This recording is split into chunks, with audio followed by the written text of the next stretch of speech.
esse cavalo é muito bravo, muito macho. Ele peitou o outro cavalo que parecia que nem estava vendo.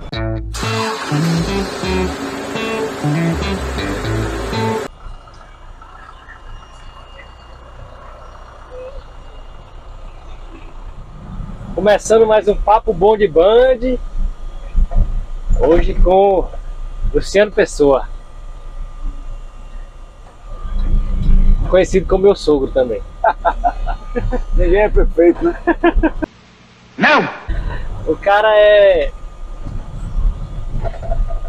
engenheiro, cartógrafo, formado pela UFPE, fiz mestrado na Universidade Federal do Paraná em Ciências Geodésicas e atuei quantos anos? Mais de 30 anos na Petrobras, na área de exploração, na área de geodésia. E também é criador de... e há alguns anos criando Manga Larga Machador, né? Que é uma raça genuinamente brasileira, origem aí de um cruzamento de animais que vieram com a família real, com algumas éguas nativas ou que já existiam aqui, e originaram uma raça brasileira, que é considerada brasileira em todos os sentidos. Vou falar um pouco disso. E também ele não é só criador não, ele é campeão, né? Campeão brasileiro. Tem um perfil aí que não é muito comum, mas é o perfil do cara que cria, do cara que adestra, do cara que monta, do cara que apresenta os animais nas pistas e nas provas de esporte. Sim. O mais comum é você fazer uma coisa ou outra, né? Ou ser criador apenas, ou ser... Você é tudo. Apresentador, e eu me posicionei nessas, digamos, quatro posições. Você é o Pelé? Hoje é campeão brasileiro, como é que tá o quadro aí de trocar? Fui campeão brasileiro em 2022 de esportes, campeão nacional, né? Disputando resultado, com grandes a disputa final ela é muito acirrada, com grandes cavaleiros, e em Minas Gerais, a final. Lá a gente disputa com quem também acumulou pontos nas disputas regionais. E quando você atinge uma determinada pontuação, então você se credencia para concorrer ao campeonato. Então normalmente ficam 5 ou 6 finalistas, né, com uma pontuação credenciando para a disputa, e a gente disputa uma série de provas. Na verdade, são várias provas disputadas na arena, a arena principal de esportes do Parque da Gamileira, que fica em Belo Horizonte. É uma festa enorme. Sim. 2.000 animais disputando provas de diversas modalidades, desde provas de genealogia, provas de marcha, prova de morfologia, prova de esportes, enfim. É uma grande festa do Manga Larga Machador. E lá acontece a final das provas de esporte. Além disso, tem umas premiações numa outra modalidade, chama-se Caminhos do Machador, que são provas que acontecem também distribuídas no Brasil e que demoram 3 dias, são 3 dias de prova. E em 2022 eu fui o vice-campeão brasileiro desse tipo de prova. Sua dupla é Pérola? Minha dupla é Pérola. Pérola das Três Paixões. É uma história à parte, mas Pérola das Três Paixões, o nome Pérola, ela nasceu no dia que nós completamos bodas de Pérola, né, 30 anos de casado. Você e Pérola? Não, eu e minha mulher, né? A dona Edith. Sogrona. E então coincidiu, foi no dia 12 de 2012, teve essa numerologia também, né? Para quem gosta disso. E Pérola tem se destacado nacionalmente. Hoje é um animal que acumula uma Ferrari. 130, 140 premiações aí. Conhecida no Brasil todo. Conhecida no Brasil todo. Ela é um animal destacado. Além disso, ainda é professor, né? De Mila. Bom, aí vem os louros, né? Os efetivos louros, aquilo que realmente vale considerar, né? Que é você transmitir ou deixar esse legado, esse amor pelo esporte, pelo cavalo, para os netos, né?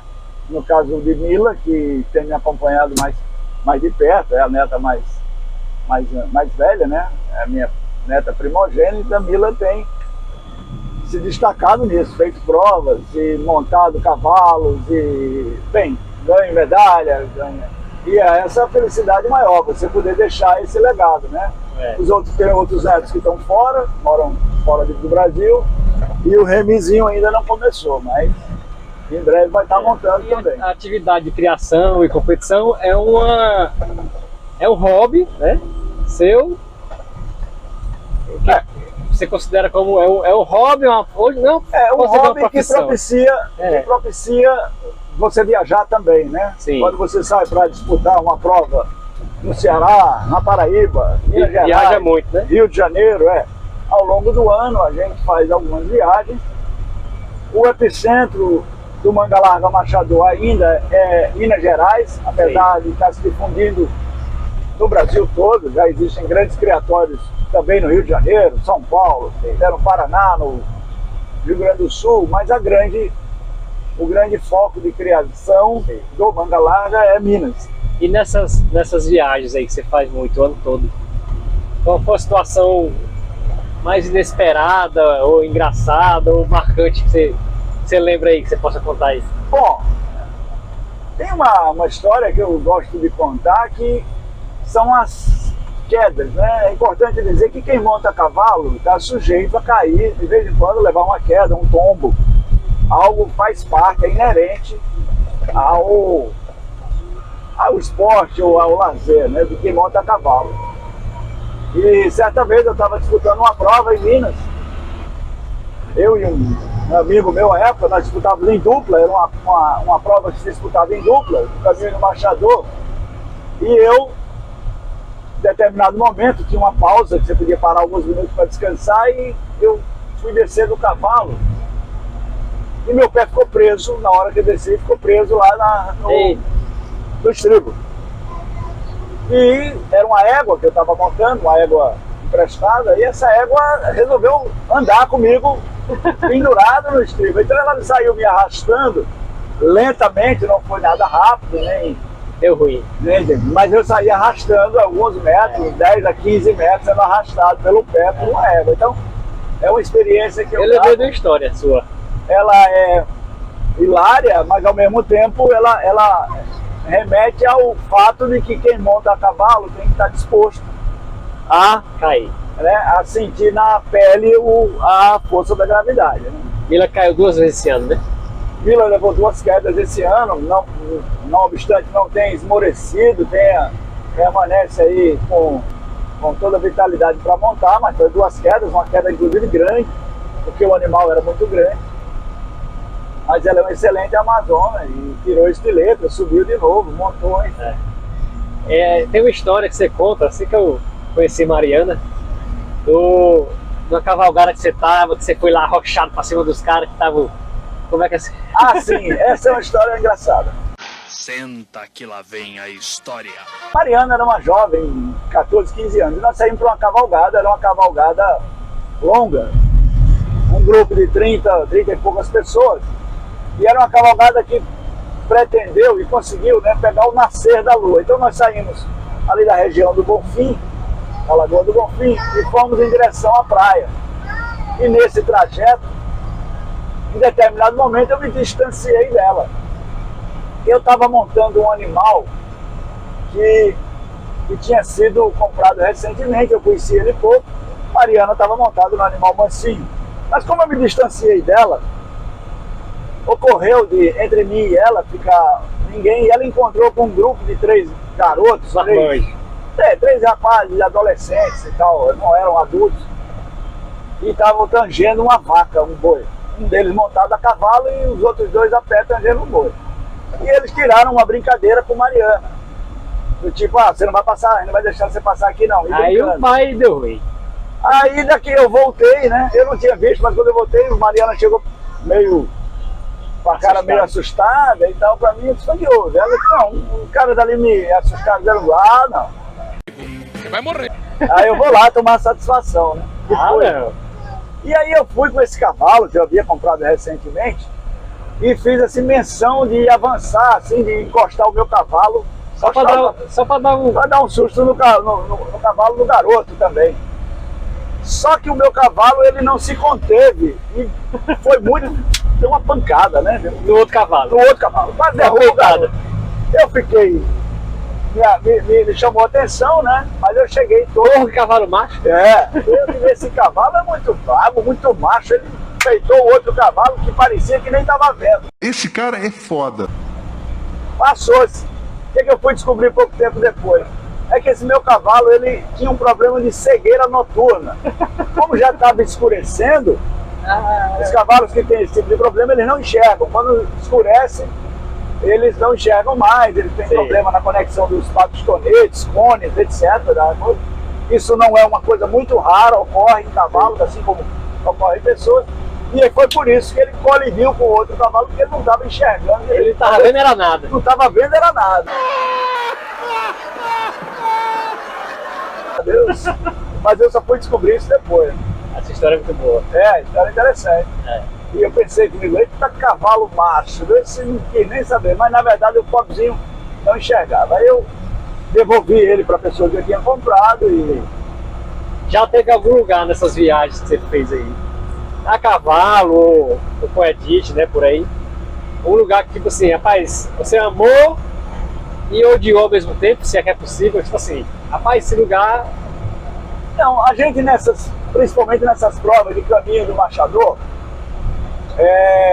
você anda por lugares maravilhosos, que normalmente não são lugares muito habitados. Agora, teve um lugar em que eu fui 2 vezes, e nas 2 vezes eu tive essa sensação de amar e odiar ao mesmo tempo. Que é um lugar conhecido. Eu vou colocar aqui, não sei se você vai publicar, mas Jericoacoara. Não, vou, porque Jeri é famosa, né? Pois é, Jericoacoara. Jericoacoara, ela é bonita por natureza, tem toda aquela proteção natural que está ali depois da Jijoca, naquela região ali, que está protegido, você não tem trânsito grande, enfim, tem todas aquelas vantagens de ser um lugar meio selvagem, meio cabeça, meio transcendental, alguma coisa assim. Mas ela tem uma dificuldade de logística para quem vai disputar uma prova de cavalo muito grande. Sim. Porque os animais têm que ficar na Jijoca, tá certo? Sim. E as provas disputadas lá digamos assim, em Jericoacoara, atravessar aquilo lá.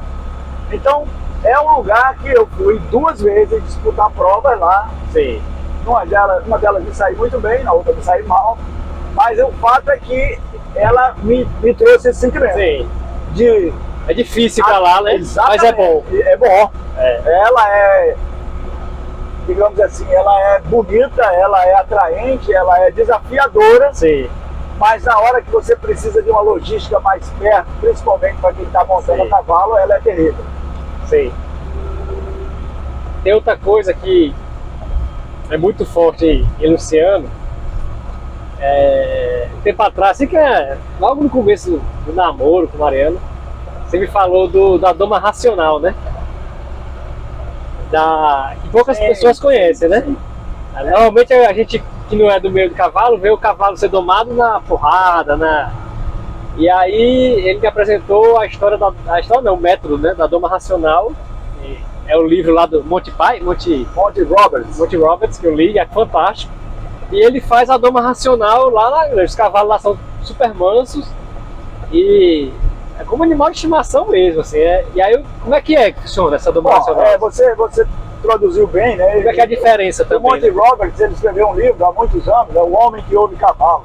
Sim. E conta a história da vida dele, da juventude, infância, adolescência e juventude, como ele, pelo convívio contínuo e direto com os cavalos, inclusive cavalos selvagens que ele buscava, né, na região de Montana, onde ele vivia, ele trazia esses animais selvagens, e o pai dele... Mustangs.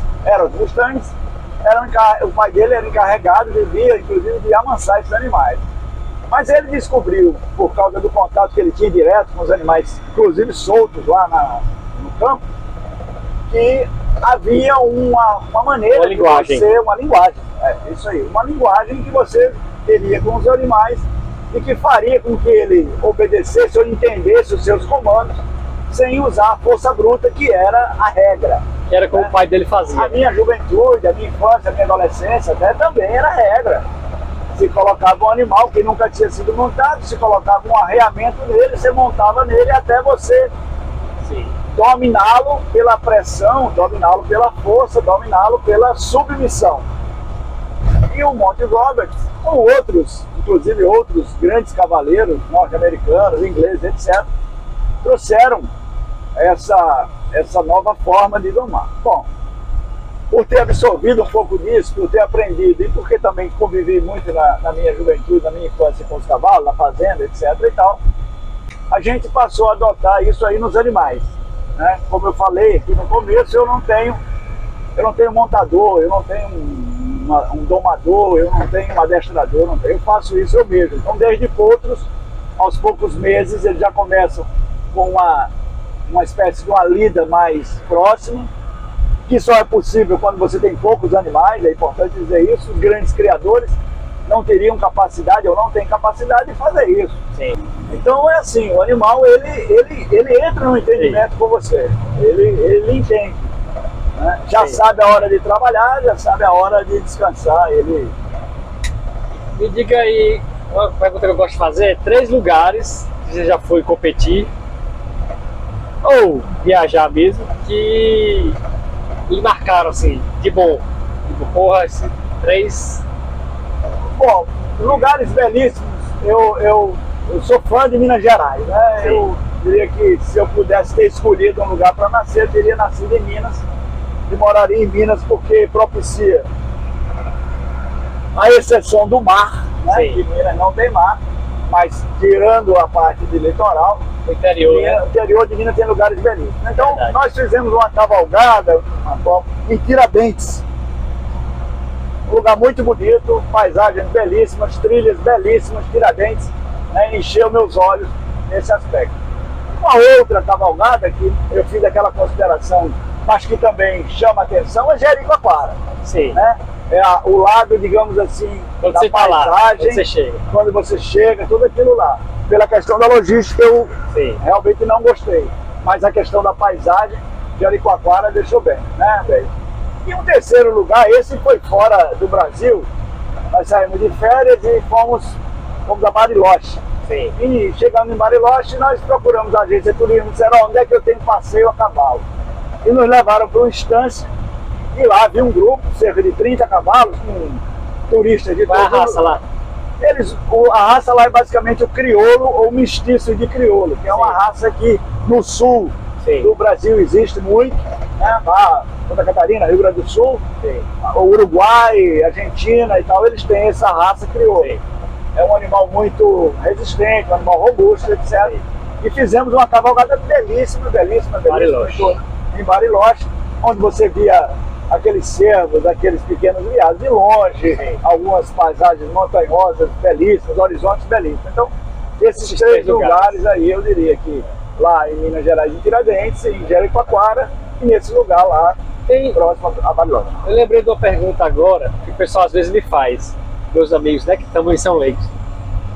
Por que o nome é Manga Larga Marchador? Ele tem os tipos de marcha? Como é que funciona esse entendimento? Uma boa pergunta, né? O Manga Larga, como eu falei, ele é uma raça originada aqui no Brasil do cruzamento de animais da Alter, ou da raça Alter, que é uma variação do lusitano português, com as éguas nativas, éguas brasileiras e tal. Sim. E durante muito tempo ele foi uma raça única, era a raça Manga Larga. Cavalos que se destacavam porque vinham de uma fazenda chamada Fazenda Manga Larga e tal. Em determinado momento, aí, digamos aí no século passado, mas já meados da década de 60, vamos entrar ali, tá? Houve uma fusão entre cavalos que foram chamados Manga Larga Paulista, ou Manga Larga Puro, e o Manga Larga Marchador. Manga Larga Marchador, porque ele tem um movimento, né, dos anteriores, das mãos, como a gente chama no linguajar, mas dos membros anteriores, que lembram, digamos, um soldado marchando, numa cadência e tal. Ele tem uma sincroniazinha, né, bonita? Tem uma sincronia, tem um movimento muito... Mas ainda existe o Manga Larga Paulista? Existe uma associação forte, o Manga Larga Paulista, o Manga Larga. E o Paulista não tem essa marcha? e eles têm uma característica diferente. São animais belíssimos, de morfologia belíssima, normalmente um pouco maiores, inclusive, do que o padrão do manga larga machador. Animais mas que têm um outro perfil, né, de andamento, um outro jeito de andamento, mas são cavalos muito bonitos. Então eles se separaram em determinado momento, acho que na década de 50, 40 e tal, houve a cisão das associações. O manga larga machador, aí tem a marcha picada, a marcha... Como é? Marcha batida e a marcha picada, exatamente. Qual a diferença? A diferença basicamente são nos tempos. É uma explicação técnica complicada, mas Senta que lá vem a história. basicamente é a forma ou os tempos em que o animal bate com as pernas, com os membros no chão. Sim. Se ele prioriza, se o animal bate mais com os membros que a gente chama laterais, de um lado só, mais próximos, ele tem uma marcha chamada mais lateralizada. E à medida que ele lateraliza e vai se aproximando da diagonalização, que é o contrário, é a marcha em que você tem os membros diagonais batendo próximos, ele vai se tornando mais confortável. Por outro lado, ele muda o movimento que ele faz. Sim. Então, quando o animal é mais lateral, ele tem um movimento no sentido lateral mais intenso. Quando o cavalo vai... E essa marcha qual? Essa é a marcha picada. Sim. Né? É a marcha picada. Ela, para alguns, ela é considerada mais confortável, né? Mais confortável. E à medida que você vai mudando dentro desse espectro aí, da relação dos membros com o chão, da batida do cavalo com o chão, você vai diagonalizando mais. Sim. Você vai então para o que é a conhecida como marcha batida, onde os membros diagonais eles batem mais próximos um do outro no chão. Isso leva a uma marcha muito elegante e que tem um atrito, como a gente chama, vertical, mais pronunciado do que o atrito lateral. Que é o atrito lateral é aquele que mais da marcha picada. Então a marcha batida é mais valorizada? Não, isso depende muito. Particularmente aqui no Nordeste, aqui em Rio Grande do Norte, em Pernambuco, a marcha picada ela é mais valorizada, é mais frequente. Sim. Quando você vai para Minas, vai para o Rio de Janeiro, é mais comum os animais de marcha batida. Sim. Eles são animais mais frequentes, né? Sim. Mas tanto um quanto o outro hoje se confundem. Se você vai na Exposição Nacional, por exemplo, o número de marcha batida talvez seja um pouco superior ao de marcha picada, o número de animais, digamos, esses 2.000 que tem lá, aproximadamente a metade, 1.000 deles são de marcha batida, os outros de marcha picada, talvez um pouco menos, né? Eu não tenho a estatística da última exposição. Olha os animais. Estamos chegando aqui no Aras. Quem tá ali? Ali é a Serenata e o Potrinho ali atrás, o Feitiço. E lá atrás lá atrás está a Maratona, né? Tá lá, acho que Lenda também está ali, as éguas. Então, hoje tem uma divisão muito grande e a marcha picada, essa marcha, digamos assim, mais lateralizada, ela tem tido um crescimento diferencial maior do que a marcha batida. Aqui no Nordeste, principalmente, ela se consolidou. Temos grandes criadores aqui no Nordeste, Pernambuco, grandes padreadores, animais famosíssimos, garanhões que são famosos. E, bem, isso dentro da marcha batida quanto da marcha picada. Show de bola, galera. Chegamos aqui ao final de mais um Papo Bom de Band. Valeu, Sogrão.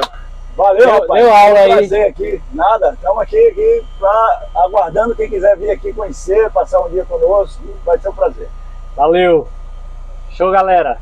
Gostou aí? Se inscreve no canal, compartilha e aciona o sininho. Valeu.